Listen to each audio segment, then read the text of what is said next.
Hey everyone, welcome back to more Reddit stories about entitled people, insane people, and anything else we find interesting. And as usual, we'll be checking out some more Reddit posts today. So feel free to share your thoughts about today's stories down in the comments, and let's get into it. Boyfriend wants me to ask permission to turn when driving. Basically, some backstory. I, 23 female, am in a long-term relationship with my boyfriend, 28. We met almost 5 years ago. We're not engaged or anything, but it is an exclusive long-term relationship. Our finances are pooled. We work at the same place. The car, which is important in this post, is technically owned by me because my name was what we used to purchase it. I have and had better credit than him. I paid for the down payment, which was $2,000, but our finances are together, so we really both pay on the bi-weekly car payment. The insurance has us both on it, and that also comes from our shared finances. My boyfriend is the one who drives the car most of the time. He is a bit of a control freak, but he really likes to drive, whereas I could take it or leave it. However, he's not the only one who drives. Sometimes, for example, he will have me drive him somewhere because he is tired or whatever. However, the following have been causing arguments. He wants me to use GPS at all times, even when it's like to the corner store. However, if he is in the car with me, he wants me to go the way he says instead of the GPS, but it has to stay on. He does not like when I drive without him. It stresses him out, and he will change plans to accompany me when I drive. I don't really mind, but I wish he trusted me to drive on my own. Sometimes I feel like I lack independence for no reason. The real thing that makes me fight with him is that if I need to turn or change lanes, or literally anything.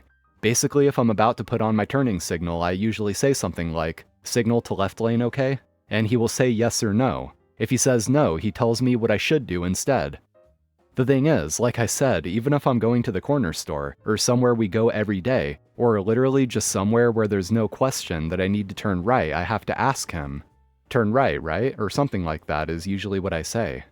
When I don't, he gets really upset, or if I argue with him about it. He says that lane changes and driving decisions affect him personally, so he has a right to have a say about it.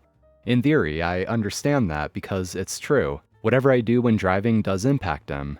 However, it's a double standard because he doesn't have to ask me. I brought that up, like, I get that my driving impacts you, but yours impacts me, and you don't check with me before you change lanes or make a turn. He says that while that's true, people have different boundaries, and it's something that bothers him, but that it has never been something that bothers me, so if I tried to have that boundary now, it would be manipulative and just to match his, which means it is invalid. When we are in the car with other couples, obviously none of them have this weird driving dynamic. In the end, sometimes I feel like this is really weird, but other times I feel like my boyfriend's explanations make sense and I should just respect it. I wonder if it's just a quirk I should accept and drop in the future. However, sometimes it feels like every year I lose more independence. Then again, I don't need to be super independent, so it usually doesn't bother me. I don't know. Anyway, today we had a big fight about it because I didn't ask. It's honestly embarrassing to ask to put on my turning signal, and he's icing me out. Everything else in our relationship is good. Edit.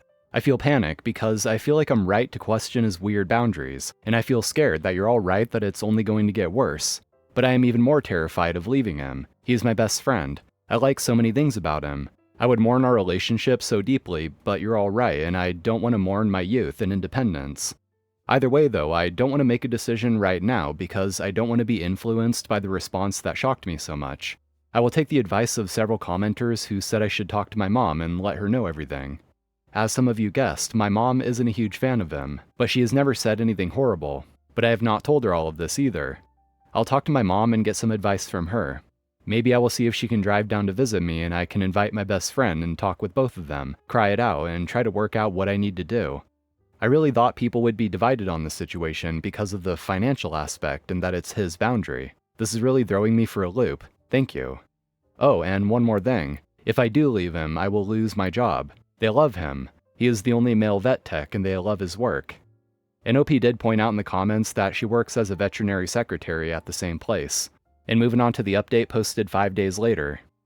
In my last update, I said I was going to carefully consider everything and discuss my options with my mom, and if I leave him, I was going to do so thoughtfully. Well, that's not what happened.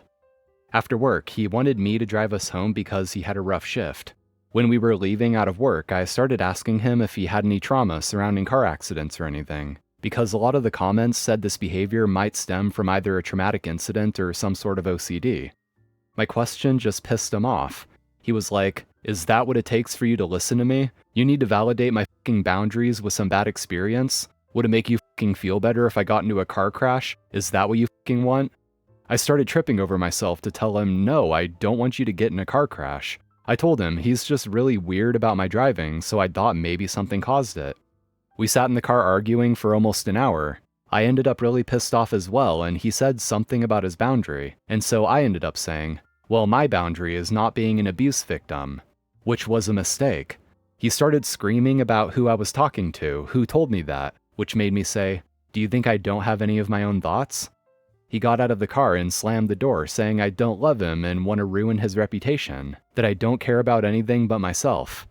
Usually he wants me to chase after him, but I had the ick so severely at this point that I just called his bluff and left. I turned off my phone and drove to our apartment.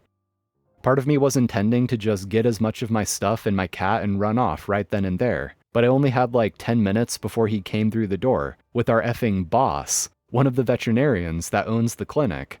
I know I didn't come off well because I was so livid. Everything I said was coming out emotionless, cold, and maybe even a little hateful. So in front of our boss, who clearly had been told some of it on the way, he started saying how I was trying to take everything from him, that I was cheating on him, that I was all he ever loved, but that I played him for a fool, and he called the car his.